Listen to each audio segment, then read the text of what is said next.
को बहुत जल्दी जाना है, बहुत इनको दिल्ली इनकी ट्रेन है। तिवारी जी से निवेदन करेंगे घुमाएं और अपनी बात 5 मिनट में करें।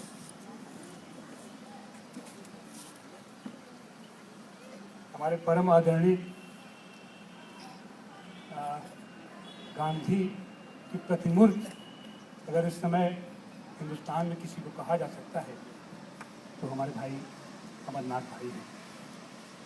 साथी अमरनाथ भाई, हमारे परम मित्र डॉक्टर आरिफ साहब, संजय राय जी और साथियों, आज कि हम लोग जिस विचार मंथन के लिए यहाँ बैठे हैं, ये अपने आप में बहुत बड़ा प्रोजेक्ट है हमारे। उसका भी जो यहाँ का हमारा सांसद है और आज की तारीख में भारत का प्रधानमंत्री भी है। हम सारे लोगों को उम्मीद थी कि आएंगे तो जाहिर सी बात है बनारस को कुछ बेहतर तरीके से बनाएंगे, करेंगे। और इन्होंने एक नारा दिया, बनारस को क्वेटो बनाने का नारा दिया, बनारस को स्मार्ट सिटी बनाने का नारा दिया। बड़ा अच्छा लगा, हम भी बहुत प्रफुल्लित थे कि बनारस का जो बनारसी मिजाज है, जो बनारसी अंदाज है, जो बनारसीपन है, उसमें अगर कुछ स्मार्टनेस जैसी चीज़ यह भी कुछ लाने की कोशिश कर रहे हैं तो देखा जाए कि हमारा बनारसी तो अपने आप में स्मार्ट रहता है। एक गमछा नीचे मारा, एक गमछा कंधे पे मारा और चना चलेना गंगजल, मस्त मस्त, किसी चीज़ की कोई चिंता नहीं। चिंता करता है तो देश की चिंता करता है, समाज की चिंता करता है, अपने सभ्यता अपनी संस्कृति की चिंता करता है, आदमी की चिंता करता है, आदमियत की चिंता करता है।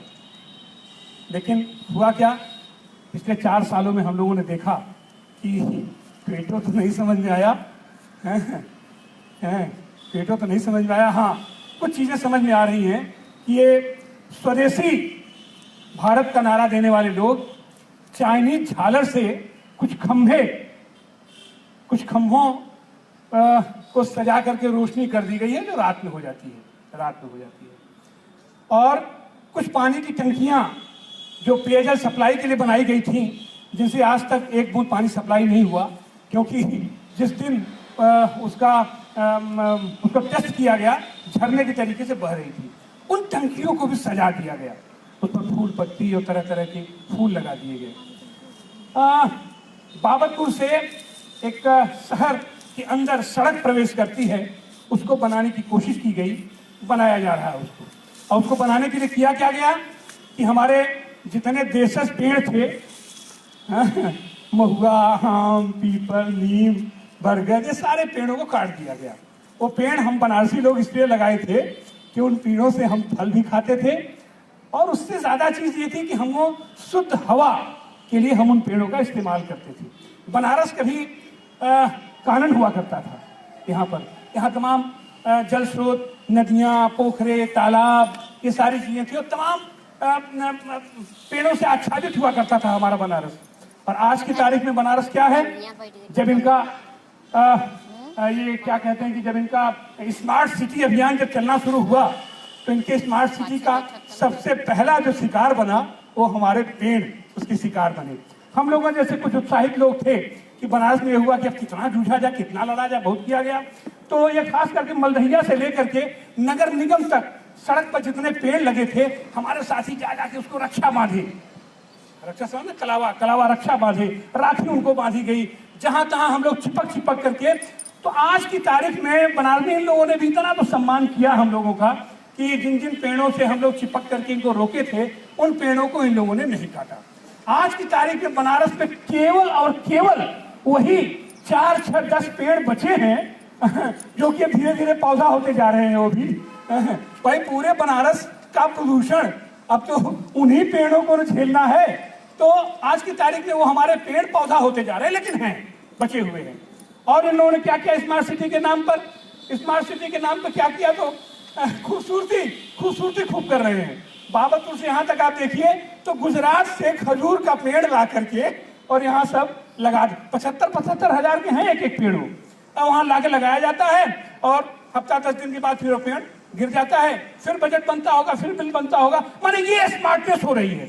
और उसके साथ और क्या स्मार्ट किया गया कि बनारस बड़ा गंदा शहर है, बड़ी गंदगी है, छोटी छोटी गलियां हैं, पतले हैं, ये हैं वो हैं। तो क्या बाबा, तो बाबा विश्वनाथ, भोलेनाथ जो आम आदमी गरीब गुरबा के ही नेता हैं, भूत पिशाच गणों के अभिभावक हैं, उनके गले में जो सर्प के रूप में यहाँ बनारस की गलियां, बल्कि हम लोग परिकल्पना करते हैं कि उनके गले में माने वो जो सजावदार सांप के रूप में यहाँ गलियां थी, उन सारे बनारस को ध्वस्त कर दिया गया, ध्वस्त कर दिया गया।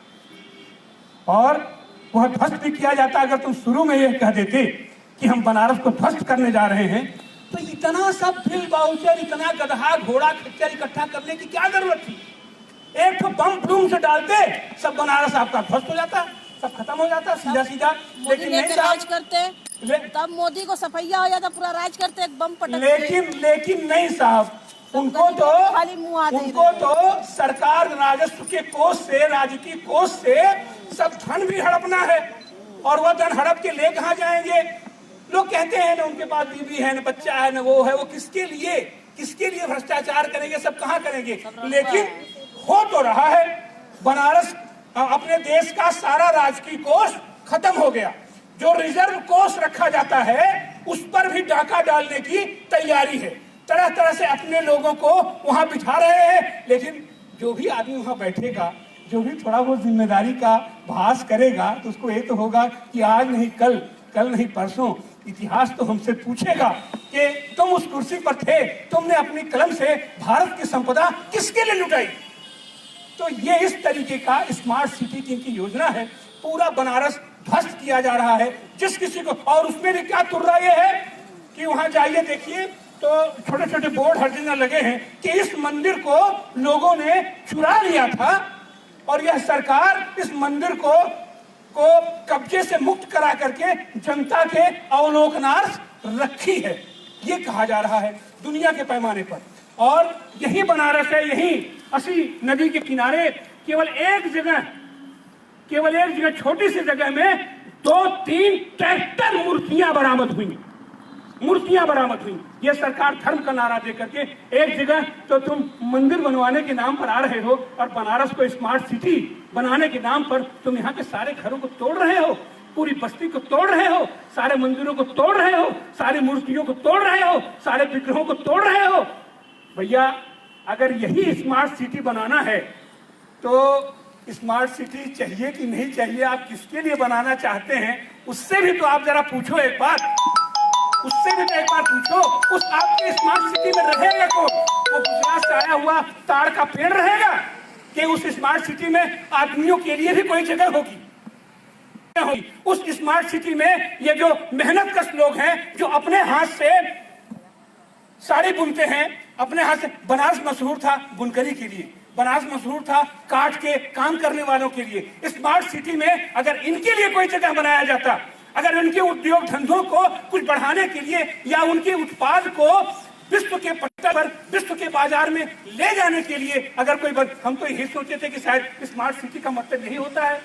लेकिन जो भी है, हम सारे लोगों की जिम्मेदारी है कि ऐसे विजन को, ऐसे लोगों को, ऐसा सपना देखने और दिखाने वाले लोगों को अब नंगा करके उनको देखा, उनका जो नग्न रूप है, जो उनके अंदर का रूप है, जो उनकी आत्मा है, उनकी आत्मा में झांक के देखने की जरूरत है कि आखिर ये आदमी करना क्या चाहता है, आखिर ये आदमी किस तरीके का विकास करना चाहता है।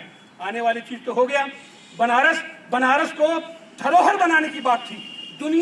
दुनिया के पैमाने पर बनारस जैसा शहर नहीं है, गिने चुने शहरों में बनारस है। और बनारस की जो सभ्यता और संस्कृति है, अगर इसको भी उसमें जोड़ दिया जाए तो वह तो कहीं नहीं है। जरूरत थी इसको धरोहर बनाने की, जरूरत थी इसको विश्व के पटल पर हमारी सभ्यता और संस्कृति को दिखाने की, विश्व के पटल पर हमारी कलाकृतियां, हमारा वास्तुशिल्प, हमारा काष्ठ शिल्प, हमारी बुनकरी, हमारी साड़ी, हमारा ये सारी चीजों को यहाँ दिखाने की जरूरत थी।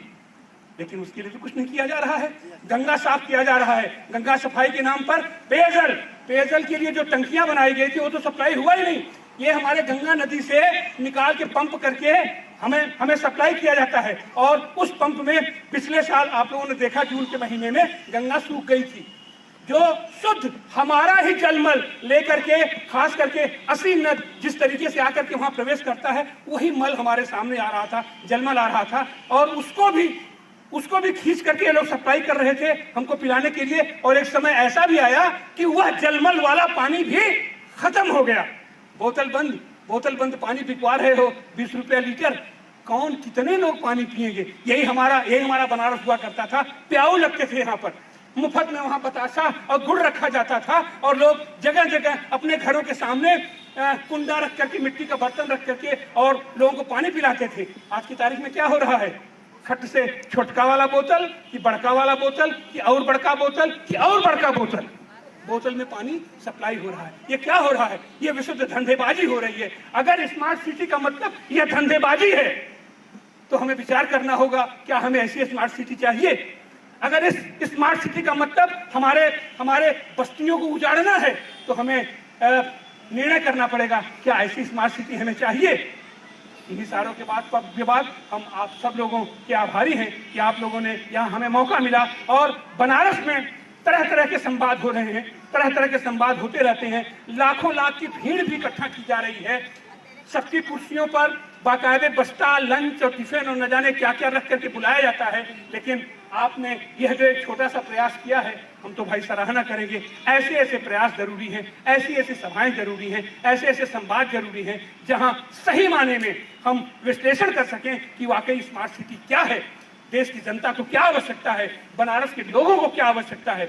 इन्हीं बातों के साथ हमको अच्छा उम्मीद है, आशा है कि यहाँ से जरूर कुछ न कुछ लाइफ निकलेगी, यहाँ से जरूर कुछ न कुछ बंधन करके हम लोग निकलेंगे और हमारी आवाज, कोई भी आवाज हो, वो आवाज निकलेगी तो फिर दूर तलक जाएगी और बनारस की आवाज तो दुनिया के पैमाने पर जानी ही जानी है, क्योंकि हमारा दर्द है, ये हमारा दर्द है, हमारी मानवीयता से जुड़ा हुआ दर्द है, आदमी से जुड़ा हुआ दर्द है, आत्मीय से जुड़ा हुआ दर्द है, बनारस से जुड़ा हुआ दर्द है, बनारसीपन से जुड़ा हुआ दर्द है। बहुत बहुत बहुत बहुत धन्यवाद। धन्यवाद तिवारी जी। तिवारी जी बहुत मजबूत बोलते ही नहीं बल्कि मजबूत काम भी करते हैं, समाज में रहते हैं, लोगों के बीच में जाते हैं। और तिवारी जी भी उसी शहर की कल्पना कर रहे थे जिसमें देखिए आजकल पूरा का पूरा शहर जो है उद्वेलित है, क्रांति में मजबूत है। तिवारी जी को जाने दिया जाए, इन्हें जाना है।